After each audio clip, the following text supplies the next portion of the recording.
nggak setajam Honda yang lain ya. Tuh kompor gas, tapi emang bener sih agak nggak udah nggak karuan tuh mesinnya, ngedennya. Ini kayaknya lebih enak.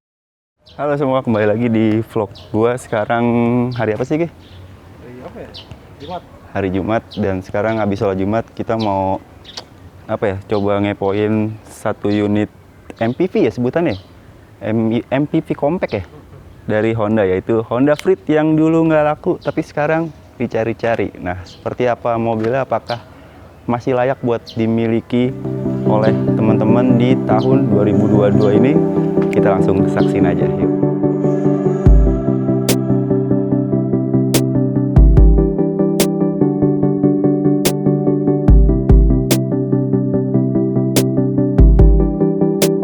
Ada yang tahu nggak sih singkatan dari Honda Freed?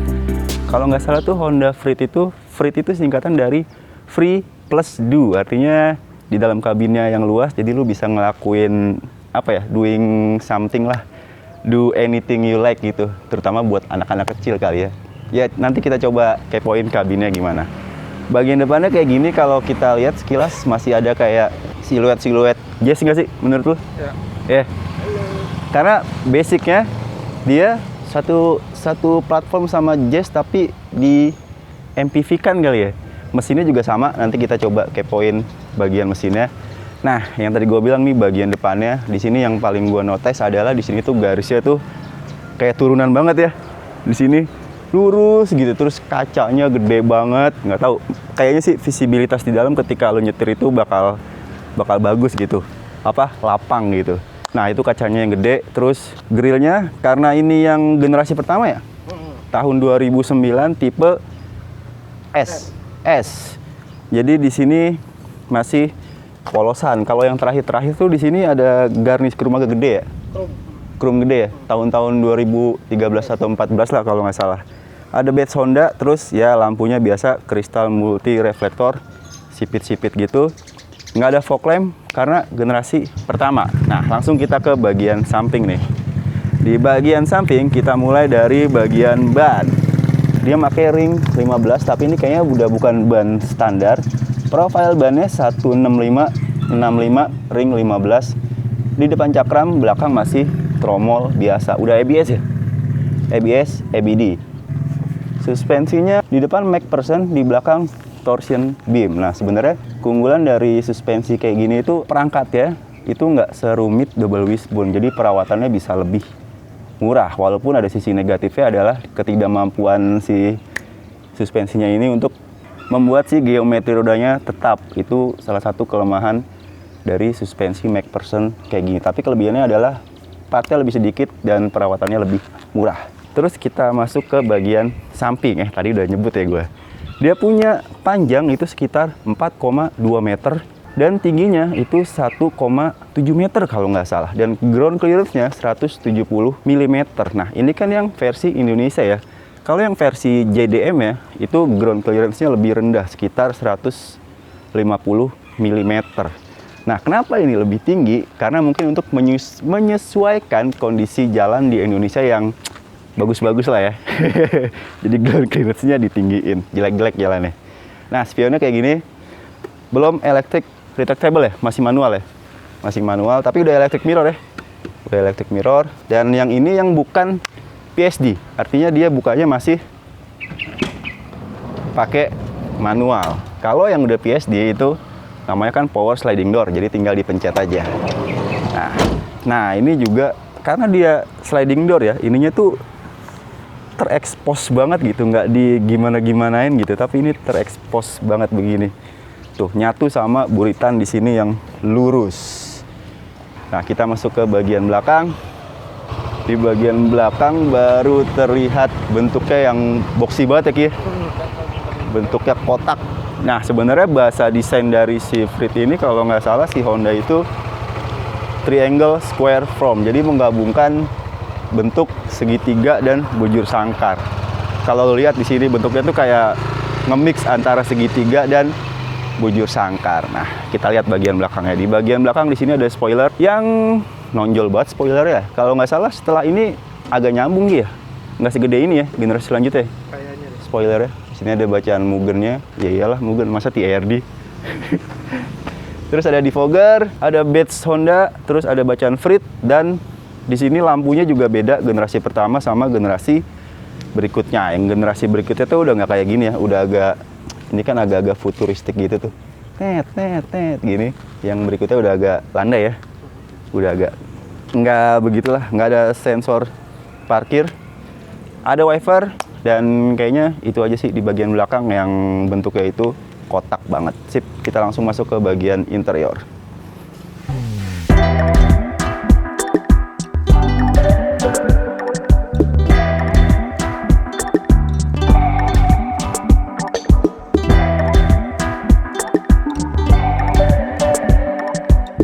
Dalamnya kayak gini, dan ketika pertama kali masuk itu gua disajikan dengan desain dari dashboard yang boleh dibilang futuristik dan unik gitu. Jadi di sini tuh kayak ada mejanya, di sini lu bisa naruh makanan gitu sambil minum, juga banyak sekali tempat akomodasi buat naruh botol atau cup holder. Di sini pokoknya apa ya, konsep dari dashboardnya ini menunjang sekali untuk lu naruh makanan dan minuman, karena yang gue tahu tuh konsep kabin dari si Honda Freed adalah open cafe kalau nggak salah. Kalau nggak salah ya, kalau salah koreksi di bawah. Jadi desainnya kayak gini, apa, dashboardnya tuh berlayer gini ya. Jadi kayak 2 layer gitu, 2 tingkat, di atas di bawah. Terus di sininya tuh panjang banget tuh. Tangan gue yang panjang aja nggak nyampe sampai ujung. Tempat penyimpanan di bagian door trim ini juga lumayan lega nih, bisa naruh berapa botol nih di side pocketnya. Nah gitu. Terus di sini apa, ada tombol-tombol buat power windowsnya, auto up and down-nya cuma di bagian driver doang. Kemudian ada door lock, dan ada di sini Windows lock. Terus ada tombol AC juga yang menarik nih, yang dulu dicengin kayak kompor gas, tapi emang bener sih, agak nggak proper aja gitu. Tapi yang generasi berikutnya kalau nggak salah dia udah diganti dengan yang digital, udah nggak kayak kompor gas begini. Di AC-nya itu seperti biasa ada pengaturan arah semburan angin, dan juga open close air, besaran hembusan angin, dan besaran dinginnya, suhunya di sini ada. Terus ada juga rear defogger. Kemudian tipnya ini masih standar, masih GVC. Terus di sini ada lubang kisi-kisi AC, ada 1, 2, di pojok ada 3, ada 4. Ada juga di sini untuk cup holder. Di sini ada cup holder. Terus di sini ada power outlet 12 volt. Terus ada tempat penyimpanan juga di sini. Kemudian di sini ada tuas persnelingnya yang matic konvensional 5 percepatan. Nah, karena yang tadi gue bilang Freed itu berasal dari nama free plus do, artinya you can do anything kali ya, plus do-nya itu. Jadi di sini tuh emang di kabinnya itu sangat leluasa banget untuk walk through cabin. Jadi di sini kan karena nggak ada konsol box atau tuas persneling, jadi lu bebas dari depan ke belakang atau ke third row-nya ini. Jadi bener-bener fleksibilitas di mobil di dalamnya itu sangat-sangat baik gitu, lu bisa pindah-pindah kemana aja. Nah, di speedometernya ada apa aja? Penampakannya dia penunjuk kecepatannya masih jaruman. Terus di sini ada penunjuk putaran mesin, udah kayak bentuk barbar gitu ya, naik begitu. Fuel gauge, kemudian ada MID yang bisa dari sini diatur. Ada kilometer per liter average, ada rex BBM, ada odometer, ada trip A, trip B, dan ada indikator di sini untuk posisi tuas transmisi yang matic-nya ini.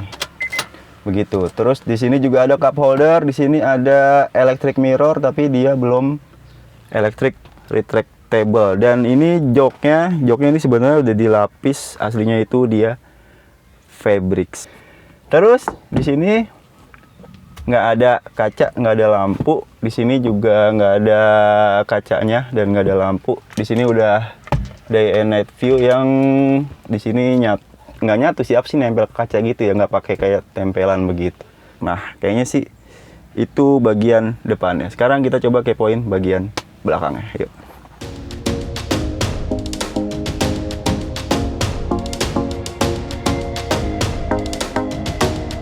Ini sebenarnya kalau ada power sliding door enak banget, tapi di sini kita masih manual pakai tangan. Tuh. Masih pakai tangan, nggak tinggal pencet gitu. Kan enak kan ya, nggak pakai tenaga. Nah, yang menjadi nilai plus dari si Freed itu sebenarnya adalah jok tengahnya itu dia sudah Captain Seat. Nah, tuh enak tuh. Cuman masih tetap agak dingklik sih di sini gua. Tapi ya masih cukup enak lah. Tapi kalau lu bawa anak kecil gitu, karena kabinnya tuh termasuk luas gitu. Artinya fleksibilitas lu kalau bawa anak kecil itu sangat-sangat bagus. Anak kecil lu bisa main ke depan karena di sini nggak ada console box sama transmisi. Terus kalau dia mau ke third row juga gampang di sini. Tuh tinggal lewat sini, nggak usah lompat-lompat kursi lagi. Intinya di belakang ini cukup baik kalau lu punya anak kecil gitu, pengen keluar kota gitu. Buat bawa orang tua juga ini masih cukup nyaman ya. Lumayan nyaman. Lumayan nyaman gitu, kursinya Captain Seat. Dan ini tambahan ya, bukan aslinya. Dan tadi yang udah gue bilang itu joknya ini udah dilapisin kayak kulit gini, nggak asli. Aslinya itu dia fabrics. Dan di sini tuh headroomnya tuh luas banget. Gue yang tinggi 180 cm, di sini tuh masih luas banget headroomnya, karena bentuknya itu si Freed ini boxy dan tingginya 1,7 meter. Dan kursinya ini sebenarnya bisa reclining ya, bisa reclining kalau si kursi third row-nya ini nggak dilipet. Kalau nggak dilipet itu bisa di reclining ke belakang dan juga reclining ke depan. Tuh, ini mepet banget kalau gue kan tinggi, sombong banget sih. Nah gitu sih. Sekarang kita coba kepoin bagian belakangnya, yuk. Nah, ini bagian belakang dari si Honda Freed. Kalau posturnya kayak gua, itu emang sempit banget sih. Nah, tuh. Segini ngepres gitu, dan di sini tuh dingklik ya. Nggak tersupport dengan baik paha gua. Tapi kalau buat anak-anak mah masih cukup bisa mengakomodir ya kalau anak-anak ya. Iya dong. Kalau buat orang dewasa ini, kalau buat jarak jauh itu capek gitu. Dan di belakang ada seat bed 3 titik, di tengah nggak ada seat bed. Terus di sini ada ruang akomodasi juga buat naro botol, nggak ada power outlet. Nah, kayaknya di belakang itu aja. Sekarang kita coba kepoin bagian bagasinya dulu. Yuk.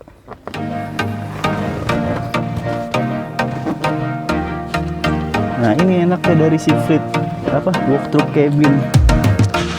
Nggak perlu lipat-lipat kursi.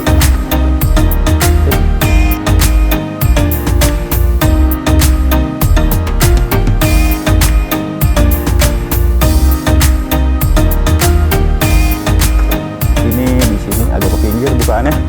Oke, hidrolisnya masih bagus. Nah, ini kalau bangku third row-nya itu difungsikan. Kalau kita lipat itu pelipatannya itu mirip kayak Innova. Tarik ya, Ki? Tarik ke atas aja. Iya, itu tarik. Nah, ditarik ke atas gini.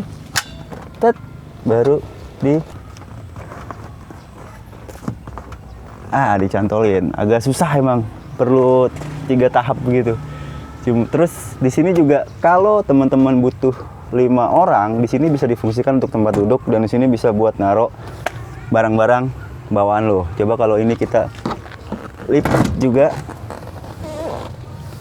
terus kita tarik. Tadi 1 step, di sini ada 2 step, terus ada 3 step, ada 4 step berarti buat ngelipat si bangku belakangnya. Terus di sini ada payung karena sekarang musim hujan, nggak jelas cuacanya. Nah, bagasinya kayak gini. Luas sih, Ki ya? Luas gitu. Kalau bangku belakangnya ini, third row-nya ini dilipat. Dan tadi pelipatannya sebenarnya yang kurang dari si Freed adalah pelipatannya itu butuh banyak effort ya. 4 step gitu. Terus dilipat kayak gini. Nah, itu aja sih. Tapi overall bagasinya ini luas banget. Dan di sini juga kalau lu mau bawa koper itu nggak terlalu tinggi ya ininya ya, bisa langsung naro sini, cukup mengakomodir ibu-ibu kalau belanja ke mall gitu, belanja barang gitu. Pokoknya bagasinya luas. Sekarang kita langsung coba bawa jalan aja, test drive. Yuk. Ini rem tangannya nggak ada gitu.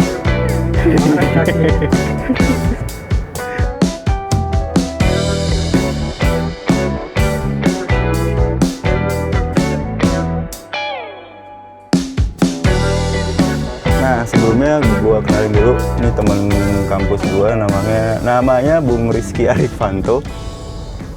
Seperti yang tadi gua udah bilang belum ya kalau unit ini dijual ya. Kalau teman-teman ada yang lagi nyari Freed bisa langsung hubungin nomornya Bung Rizky di nomor gue cantumin di sini aja ya. Boleh. Instagramnya ada nggak sih? Ada. Ada ya?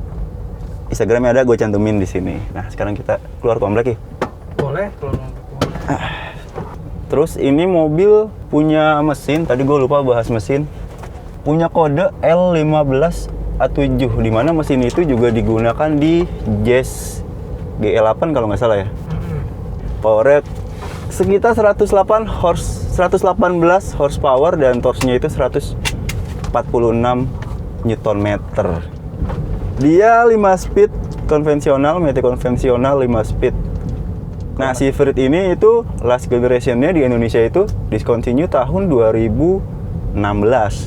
Itu di discontinue. Sebenarnya di Jepang itu lahir generasi kedua itu tahun 2016, tapi di sini tidak dihadirkan generasi kedua tersebut.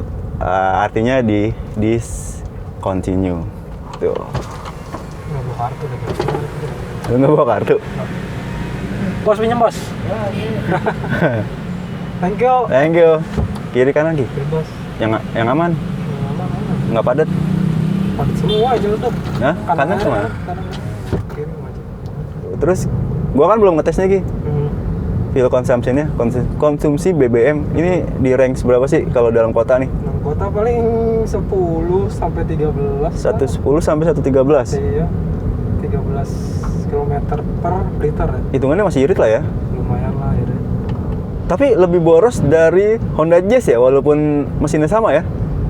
Sama lah. Hah? Nggak beda jauh juga? Jauh. Oke. Tapi banyak yang bilang kan Honda Freed boros. Boros. Karena mungkin bobotnya lebih berat ya. Iya. Kalau nggak salah nih bobotnya tuh 1.300 kiloan kalau nggak salah. 1,3 ton tuh hampir. Sedangkan Jazz itu kalau nggak salah cuman 1000, nggak nyampe 1100 kalau nggak salah ya. Koreksi kalau salah. Jadi kalau kita ngomongin power, secara power to weight itu Jazz kan bodinya lebih enteng, pasti power to weight-nya lebih bagus. Kalau ini kan bodinya lebih berat gitu. Nah, katanya juga nih kemarin gue ngobrol-ngobrol di bengkel itu dulu ya, kalau sekarang mungkin udah beda. Tapi perlu jadi notice juga buat teman-teman gitu. Itu kalau masang kaca film di Freed itu yang pertama pasti lebih mahal karena lebih lebar Ki. Terus yang kedua yang harus dihati-hati juga di sini tuh katanya ada kontrol modul ya. Jadi kalau kena air itu lumayan tuh harganya. Nah, dulu ya waktu awal-awal ada Freed, tukang-tukang kaca film gitu instalatornya yang tukang masang itu belum ngerti. Mungkin sekarang udah teredukasi kali ya. Nah, tapi itu perlu aware juga tuh kalau teman-teman masang kaca film perlu diliatin tuh, dikasih tahu. Kanan aja. Gitu. Turun kanan ya. Kanan. Soal setir dia emang nggak setajam Honda yang lain ya? Ya, tuh nggak setajam Mobilio. Terus Honda yang lain ini terakhir gue nyoba Honda tuh yang di konten ada Accord, ada Mobilio. Ini nggak setajam Honda yang lain gitu tuh. Dan gue jamin ini apa limbungnya juga ya. Tuh, limbung. Body rollnya limbung. Kekedapan kabin lumayan lebih baik dari Mobilio. Terus BRV ini lebih baik. Road noise-nya walaupun masih ada masuk, cuman masih bisa ditolerir. Suara mesin emang terasa masuk ke dalam ketika lo kickdown ya. Itu gerungannya kerasa banget. Dan konsumsi BBM yang tadi temen gue udah bilang itu di range 110 sampai 113 lah gitu. Kalau luar kota mungkin bisa lebih irit kalau cara berkendara lu kaki lu sekolah gitu. Gue belum bisa ngasih tahu gimana konsumsi bahan bakarnya kalau keluar kota karena kita belum pernah bawa keluar kota. Kalau teman-teman ada yang lebih lama bawa Frit mungkin bisa bantu komen di bawah nih kalau keluar kota itu BBM-nya itu di range berapa. Dan soal remnya itu emang dia disc brake di depan, di belakang tromol. Remnya itu sensitivitasnya bagus ya Ki ya? Nggak terlalu sensitif gitu. Lu injek dalam ya remnya pakem gitu. Maksud gue gimana ya? Sensitivitasnya pokoknya bagus lah. Kan ada mobil yang lu toel dikit tuh sensitivitasnya udah terlalu ini ya, nggak enak gitu. Ini remnya cukup bagus sensitivitasnya. Tuh, masih cukup bisa lah memberhentikan mobil setinggi dan seberat ini. Nah, kemudian soal visibility nih. Visibilitas mobil ini terhitung bagus banget sih. Terutama di layar, ini kok layar sih? Kaca depannya tuh yang gede banget gitu. Jadi ngeliat ke depan tuh enak gitu. Terus ke samping juga ini sih menurut gue yang agak ganggu ini nggak sih? Pilar A-nya nih gede. Ya. Kalau lu putar balik itu agak ngeblind di sini ya. Agak bikin ganggu gitu. Selebihnya itu visibilitasnya ke depan bagus, ke belakang juga ngelihat dari spion ini kaca belakang kelihatan gitu. Misalkan lu mau parkir atau apa gitu. Dan di sini belum ada sensor parkir ya? Belum ada. Kalau di tipe atasnya mungkin ada ya, yang E ya? Iya. Nah, itu sih. Intinya itu aja sih. Dan menurut gua kalau lu mau nyari Frit yang harganya lebih murah gitu, karena sekarang Frit tuh harganya ajek ya. Ajek. Dulu nih mobil ini pada awalnya sempat nggak dilirik, sekarang tuh pas di diskon Cinyu tahun 2016 itu dicari lagi Ki ya. Banyak yang nyari ya. Banyak yang nyari. Nah, harganya juga terhitung untuk ukuran mobil ada 10 tahun lebih ya. Itu masih cukup tinggi harganya. Nah, kalau teman-teman mau cari yang lebih murah, mungkin alternatifnya adalah Frit yang non PSD kayak gini. Ya, beda-bedanya dikit kok. Nggak sliding door, nggak power sliding door. Itu aja. Sama kalau yang generasi pertama ini dia nggak ada double blower ya. Jadi di row ketiga itu agak-agak panas lah ya.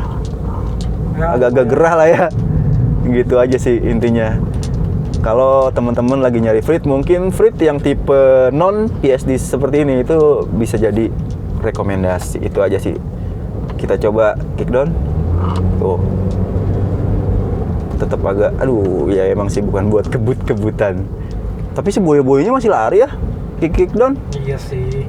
Ya teman ya agak ngerung. Tapi ini secara mesin, itu mesin L15 A7 ini, kalau untuk ngebawa beban berat di Frit itu kayaknya lebih enak deh, torsinya lebih gede ya. Ketimbang lu pakai Jazz atau pakai City, lu kasih beban berat itu, udah nggak karu-karuan tuh mesinnya, ngedennya. Ini kayaknya lebih enak ya torsinya ya, untuk ngebawa beban berat. Putar balik atau ini? Mau balik. Mau balik aja. Ya. Nah, sekalian kita coba ini nih radius putar ya. Kita coba radius putarnya. Nggak ada. Sorry dulu. Kita coba radius putarnya. Agak gede Ki ya? Iya, lumayan. Ya? Iya. Lumayan gede radius putarnya. Tidak untuk agresif-agresifan. Nasib. Kayaknya itu dulu vlog gua. Kalau teman-teman berminat dengan Frit ini atau lagi nyari-nyari Frit, bisa hubungin dia nih. Nomornya gue taruh di bawah sama Instagramnya. Kayaknya itu dulu vlog dari gue. Dan sorry banget ya, kayaknya hari ini gue ngomongnya nggak enak banget. Lagi lama nggak ngevlog gitu, nggak nge-review, jadi bibir agak kaku. Sip, kalau gue ada salah jangan lupa koreksi kesalahan gue di komentar. Dan kalau ada teman-teman yang lebih tahu, bisa nambahin informasinya di bawah. Sampai ketemu di vlog berikutnya. Assalamualaikum warahmatullahi wabarakatuh. See you.